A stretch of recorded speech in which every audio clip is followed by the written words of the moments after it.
Welcome friends. উচ্চ মাধ্যমিকের নতুন কোনো বিষয় কোনো স্কুল শুরু করতে চাইলে আগে সেই বিষয়ে পার্ট টাইম শিক্ষক নিয়োগ করে পড়া চালু করতে হয়। তারপর সংসদ থেকে ইন্সপেকশন করে বা যে সিস্টেম আছে সেই সিস্টেমের পর তারপর সেটা পোস্ট স্যাংশন হয়। তো সেই পার্ট টাইম টিচার রিক্রুটমেন্টের বিষয়ে কিন্তু উচ্চ মাধ্যমিক শিক্ষা সংসদ থেকে কিছু নিয়ম বেঁধে দিয়েছে, সেটা নিয়ে আজকে আমরা ডিসকাস করব। এটা কিন্তু সেই সমস্ত উচ্চ মাধ্যমিক স্কুলের জন্যই প্রযোজ্য যারা পার্ট টাইম টিচার রেখে কোনো বিষয় পড়াচ্ছেন, বা সেই সমস্ত শিক্ষকদের ক্ষেত্রেও এটা প্রযোজ্য যারা পার্ট টাইম শিক্ষক হিসাবে কোনো উচ্চ মাধ্যমিক বিদ্যালয়ে নিযুক্ত হয়েছেন। তো এখানে বিষয়টি দেখুন, এটি আজকে 6 মার্চ 2019 উচ্চ মাধ্যমিক শিক্ষা সংসদের পক্ষ থেকে প্রকাশ করা হয়েছে। এখানে This is related to the engagement of part-time teachers on temporary basis for 1 year of various subjects in the HS section of the HS institutions affiliated under the council।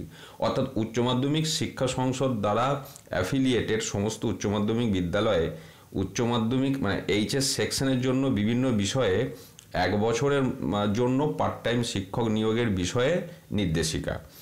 তো কি কি বলছে দেখুন। প্রথম হচ্ছে number 1, copy of engagement letter issued by the institution in the name of the teacher. অর্থাৎ যাকে part time শিক্ষক হিসেবে রাখা হচ্ছে তার নামে এনগেজমেন্ট লেটার ইস্যু করতে হবে এবং এগুলো সব জমা দিতে হবে, সেটা আমি পরে আসছি। 2 নম্বরে বলছে copy of joining letter of the teacher. একজন শিক্ষক জয়েন করলে তিনি একটা জয়নিং লেটার দেন, সেটা। 3 নম্বর attested copy of academic credentials. তার মধ্যে কী কী আসছে? গ্র্যাজুয়েশন, অনার্স অথবা post graduate of the teacher. 4 নম্বরে copy of managing committee resolution regarding appointment of such teacher. ওই শিক্ষককে নিযুক্তিকরণের ব্যাপারে এমসিতে যে রেজুলেশন হয়েছে তার কপি। 5 নম্বরে বলছে 2 copies of NOC from the teacher, অর্থাৎ শিক্ষকের পক্ষ থেকে নো অবজেকশন সার্টিফিকেট, তার 2টো সেট। 6 নম্বরে copy of last renewal of HS section. প্রত্যেকটি উচ্চ মাধ্যমিক বিদ্যালয়কে এইচএস সেকশনটা রিনিউ করাতে হয় উচ্চ মাধ্যমিক সংসদের কাছে, সেই লাস্ট রিনিউয়ালের কপিটা দিতে হবে। 7 নম্বরে যেটা বলছে DI inspection report for practical based subject, অর্থাৎ যে সমস্ত বিষয়গুলো প্র্যাকটিক্যাল বেসড, যেমন geography, biology, nutrition, chemistry, physics ইত্যাদি, তো সেগুলোর ডিআইয়ের ইন্সপেকশন রিপোর্টটা দিতে হবে।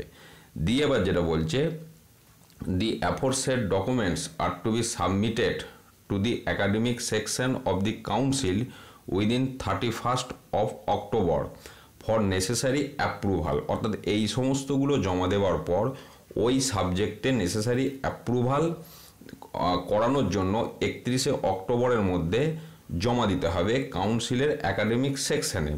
Please note that the remuneration to the teacher will be paid by the institution and the subject permission has to be renewed every year by submitting the documents related to the part time teacher.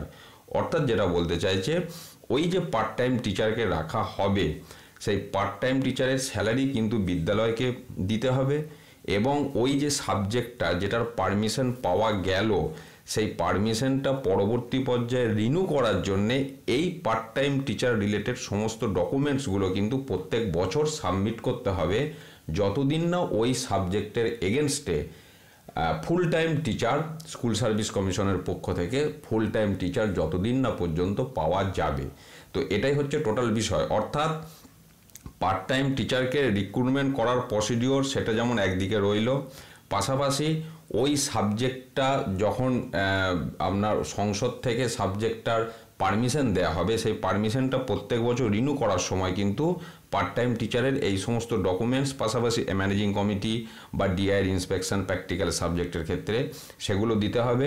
Part time টিচারের salary কিন্তু council থেকে বা শিক্ষা দপ্তর থেকে বা কোথাও থেকে দেবে না, এগুলো জানেন যারা উচ্চ মাধ্যমিক স্কুল। তো স্যালারি পেমেন্ট তাদেরকে পে করতে হবে স্কুলকে, এবং যতদিন না পার্মানেন্ট টিচার পাওয়া যাচ্ছে ততদিন পর্যন্ত কিন্তু প্রত্যেক বছর ওই সাবজেক্টটা রিনিউর ক্ষেত্রে এই সমস্ত ডকুমেন্টসগুলো কিন্তু সাবমিট করতে হবে। এটাই হচ্ছে পার্ট টাইম টিচার সংক্রান্ত উচ্চ মাধ্যমিক শিক্ষা সংসদের পক্ষ থেকে আজকে 6ই মার্চ যে বিজ্ঞপ্তি প্রকাশ করেছে তার খবর। ধন্যবাদ।